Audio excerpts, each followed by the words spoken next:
Hello friends, आज हम सुनाने जा रहे हैं आपको एक हिल स्टेशन की हॉरर कहानी। समय है। लॉरी बताते हैं कि वह अपनी वाइफ के साथ एक हिल स्टेशन पर घूमने गए थे, क्योंकि वह चाहते थे कि वह किसी जंगल या किसी घनी पेड़ों के बीच में जाकर रुके। तो उन्होंने ऐसा ही एक स्थान ढूंढा। घने पेड़ों के बीच में एक कैबिन मिला। उसने मकान मालिक का पता लगाकर वह कैबिन कैबिन रेंट पर ले लिया कुछ समय के लिए। उस कैबिन के मकान मालिक ने लॉरी से कहा कि आप चाहें तो दूसरा कैबिन भी देख सकते हैं जो ऊपर पहाड़ी पर है, लेकिन लॉरी ने मना कर दिया।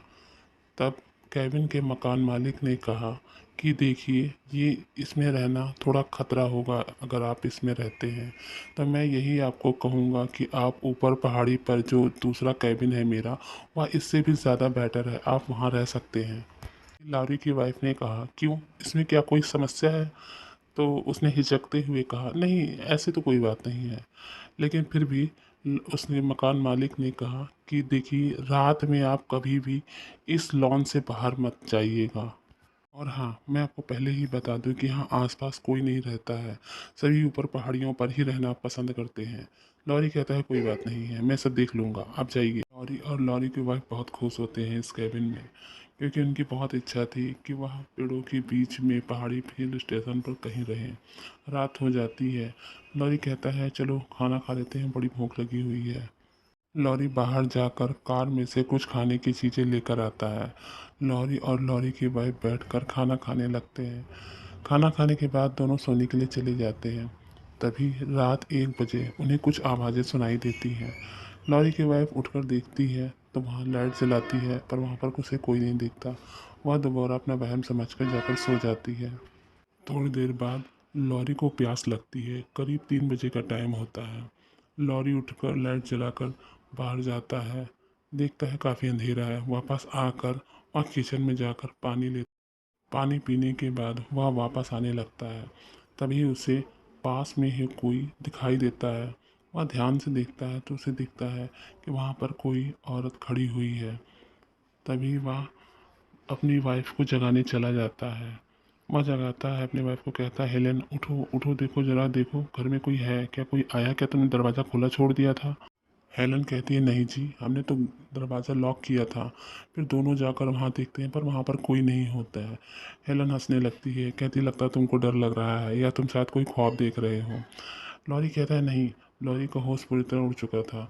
उसे पता था उसने जो कुछ देखा था वो बिल्कुल रियल। लॉरी सोचता है, अभी मकान मालिक को फ़ोन करना ठीक नहीं होगा, क्योंकि रात अभी 3 बजकर 10 मिनट हो रहा था। लॉरी और हेलन दोबारा सोने के लिए चले जाते हैं, लेकिन इस बार वो लाइट नहीं बंद करते हैं। सुबह हो चुकी थी, दोनों उठ जाते हैं।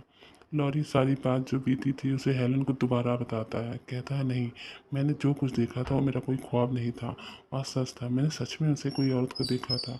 हेलन इस बार पर ज़्यादा ध्यान नहीं देती है। हेलन कहती है, अच्छा ठीक है।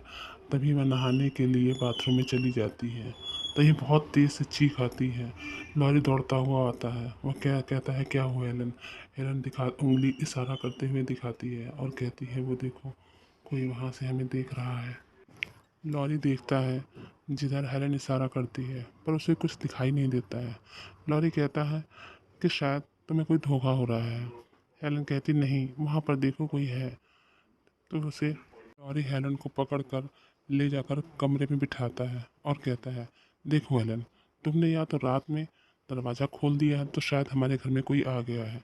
तो चलो हम लोग मिलकर पहले पूरी कैबिन में चेक करते हैं। तो फिर हेलन और लॉरी जाते हैं, देखते हैं कि कमरे में उन्हें कोई नहीं दिखा देता। तभी हेलन कहती है, देखो, बाथरूम में कोई है। चिल्लाकर लॉरी को बुलाती है और दिखाती है, कहती, देखो, वहाँ पर कोई लड़की बैठकर रो रही है। पर लॉरी को फिर भी वहाँ पर कुछ नहीं दिखाई देता। फिर वह हेलन को पकड़ कर ले जाता है कमरे में और उसे समझाता है कि देखो हेलन, डरने की कोई बात नहीं है। भले ही हम यहाँ पर अकेले हैं, पर इतना डरने की ज़रूरत नहीं है, शायद कोई होगा जो हमारे कमरे में होगा।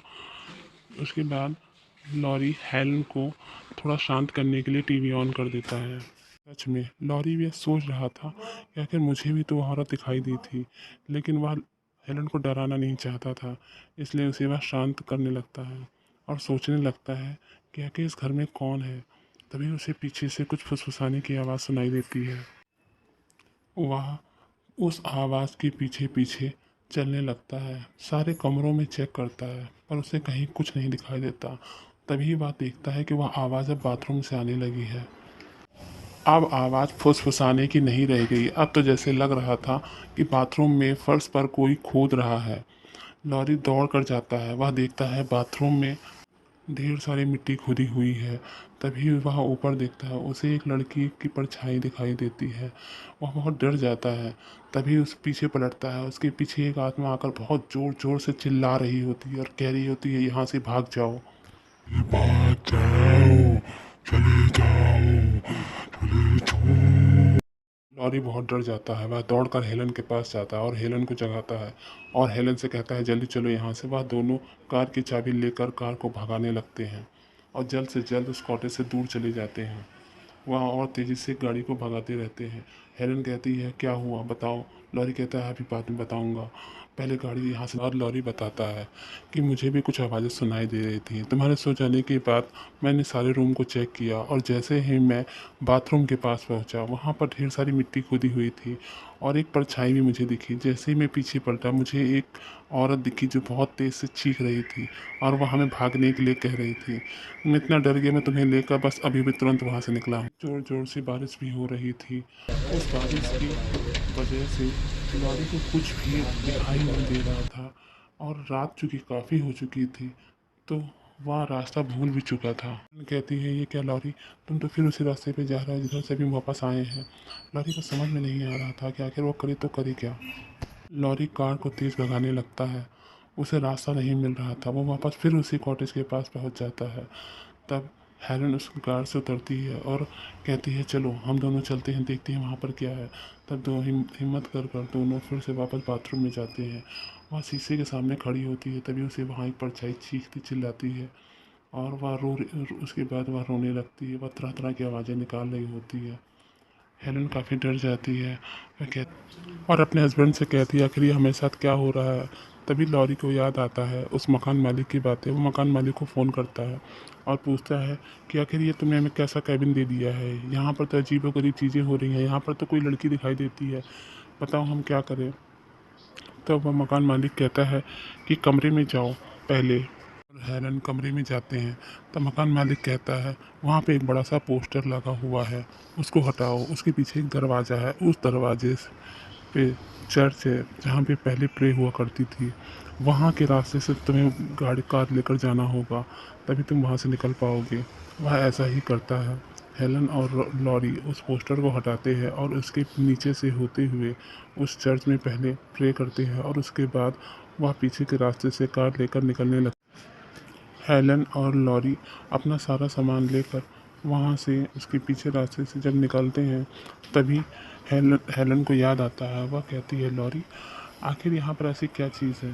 तब वह लॉरी अपने मकान मालिक को फ़ोन करता है और पूछता है, आखिर क्या बात है यहाँ पर, तुमने हमें ऐसा कॉटेज क्यों दिया। मकान मालिक कहता है, मैं तो साहब पहले ही आपको मना कर दिया था कि आप यहाँ पर मत लो, लेकिन आप कुछ सुनना ही नहीं चाहते थे। लॉरी ने कहा, तुमको बताना चाहिए था हमें कि यहाँ पर ऐसी कुछ प्रॉब्लम है। लॉरी तभी मकान मालिक कहता है, मैं इसको इस तरह बता नहीं सकता था। हाँ अब तभी हेलन कहती है, मुझे बताओ क्या क्या है, समस्या क्या है। तब वो कहता है कि यहाँ पर कुछ समय पहले एक जोड़ा रहने के लिए आया था। हस्बैंड ने रात को नशे की हालत में अपनी वाइफ की पिटाई करी और वह पिटाई करते करते इतनी ज़्यादा पिटाई हो गई कि उसकी डेथ हो गई और उसने उसी बाथरूम में अपनी वाइफ को नीचे गाड़ दिया और उसके बाद वहाँ पर टाइल लगा कर वहाँ पर ऐसा कर दिया जैसे वहाँ पर कभी कुछ हुआ ही नहीं है। और मुझे भी इस बात का पता बाद में चला। और जो वहाँ पर चर्च है, उस चर्च को उस शराबी ने ही बंद कर दिया था, जिसे मुझे अभी तक खोलने की ज़रूरत नहीं पड़ी। जब आपने बहुत ज़्यादा ज़िद किया तब मैंने इस केबिन को आपके लिए किया था, जो कि मैंने पहले ही आपको मना कर दिया था कि आप कभी भी बाहर मत जाइएगा। या यहाँ अब मैंने आपसे ये भी बताया था कि यहाँ पर कोई नहीं रहता है, बस आपको यहाँ 2 रात ही रुकनी थी। आपने कुछ तो वहाँ पर ऐसा किया होगा जब ये आत्मा आपको परेशान करने लगी। हेलन लॉरी से कहती है, हाँ वहाँ पे कुछ ज्वेलरी रखी थी जिसे मैंने पहन लिया था, लेकिन हाँ बाद में मैंने उसे उतार दिया। उसी की याद मुझे भी आ रही थी कि मैं उसे लाना भूल गई।